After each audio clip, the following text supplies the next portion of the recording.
Bharuch એલસીબીએ chemical ચોરીના સંગઠિત રેકેટનો પર્દાફાશ કર્યો। 2 ટેન્કરમાંથી સ્ટાયરીન કેમિકલ ચોરી કરતા 2 આરોપી ઝડપાયા। રૂપિયા 1.8 કરોડથી વધુનો મુદ્દામાલ જપ્ત।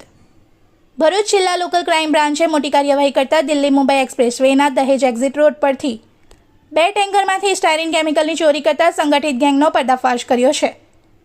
પોલીસે ઘટના સ્થળેથી 2 આરોપીઓની ધરપકડ કરી કુલ રૂપિયા 1,08,69,816નો મુદ્દામાલ કબજે લીધો છે।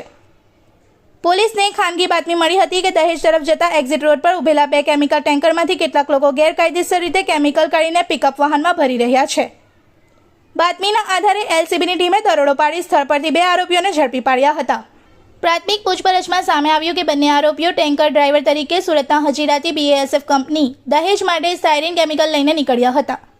અગાઉથી થયેલા સંપર્કના આધારે દહેજ એક્ઝિટ રોડ પર ટેન્કરના વાલ્વ ખોલી કેમિકલની ચોરી કરવામાં આવી રહી હતી। ચોરી કરાયેલ એક કેર દીઠ રૂપિયા 2,000 મળવાના હોવાનું પણ બહાર આવ્યું છે। આ કેસમાં પાલેજના સત્તાર ઉર્ફે સમીર મલંગસા દિવાન સહિત 3 આરોપીઓને વોન્ટેડ જાહેર કરી તેમની શોધખોળ હાથ ધરવામાં આવી છે।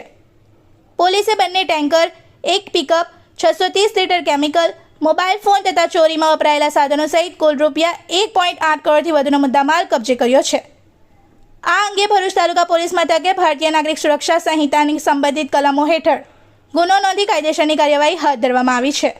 इस वीडियो को लाइक करें, हमारे चैनल को सब्सक्राइब कर बेल आइकन जरूर प्रेस करें हमारी न्यू वीडियो सबसे पहले देखने के लिए।